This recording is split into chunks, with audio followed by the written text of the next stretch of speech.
With government funding set to expire Saturday, House Speaker Mike Johnson unveiled his government funding plan over the weekend, which extends funding until 2024 and removes the possibility of a bloated omnibus spending package from dropping right before the Christmas holiday.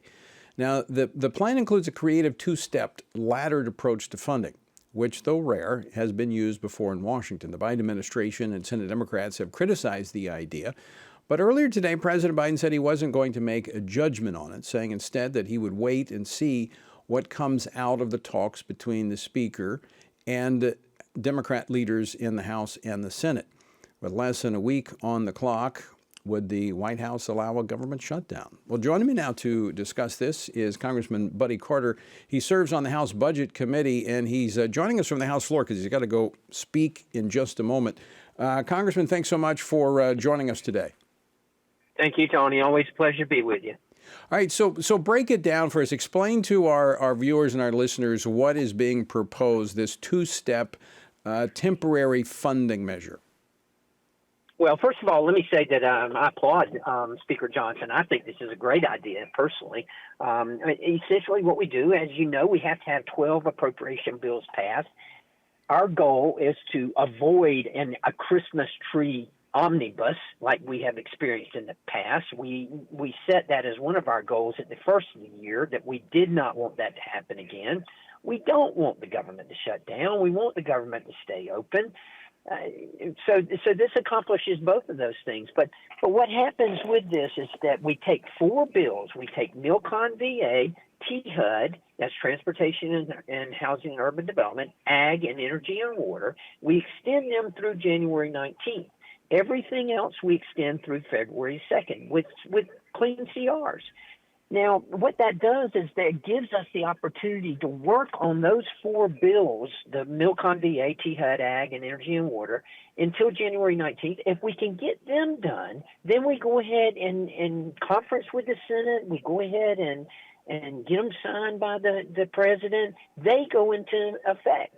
And unless we don't have them done by January 19th, if we don't, then we're going to have to go to another CR, I suspect, or they're going to have to close down. But if we can get those done, then the spending cuts that we will have in those and the policies and that will be included in those will go ahead and take effect. I personally like that. I personally like the idea of doing it as you can. You know, how do you eat an elephant? One bite at a time. Right. Well, let's take these bites as we can get them. And then we go on and we work until February 2nd on everything else and try to get it done as well. So, Congressman Carter, let me just some of the criticism that's coming not from the Democrats but from the Republicans is that, well, this doesn't cut any spending. It keeps everything as it was under the Pelosi budget. And as you said, it's called a clean CR, meaning there's no changes to it. It's just a temporary continuation until these appropriations bills are finalized. So what do you say to your colleagues who are opposed to this? Well, they are correct, and I get it. But the point is that we're not going to be able to get them done.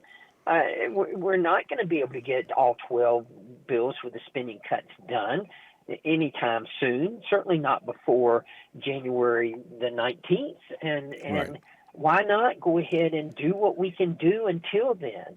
And I know that there may be a certain amount of leverage when you have all of them together, but right. We've tried that and it hasn't worked. I've always said Washington is about big ideas. This is a big idea, as you pointed out, never been done before. I personally think we ought to try it. You made the point, yeah, talk about what hasn't been done before, but let's talk about what has been done before. As you alluded to, we see this almost every year where Congress gets jammed right before Christmas with this, an omnibus, as you call it, a Christmas tree. Everything is hanging on it, and either you're forced to vote for something at the last minute without even looking at it. This would preempt that by saying, no, we're gonna continue into January and February. That way you don't have the pressure of being forced into this at the end of the year. Absolutely, and that's one of the good points that's to be made. There are three good points here. First of all, that is one of them, that we avoid the Christmas tree, the Christmas omnibus. The second one is that we can separate the CR from supplemental funding, and we can debate funding for Israel, funding for Ukraine, funding for the Indo-Pacific separately.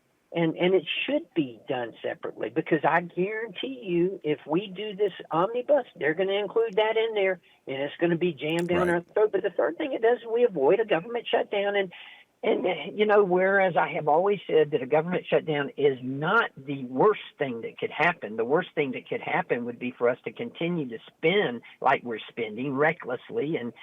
But at the same time, we do want to do everything we can to avoid a government shutdown, because it's just not good. It's not good for anyone, and it's hard to get out of them. Well, yeah, I mean, if you cannot agree among Republicans on a temporary funding measure, how would you be able to get out of a government shutdown among Republicans? You won't.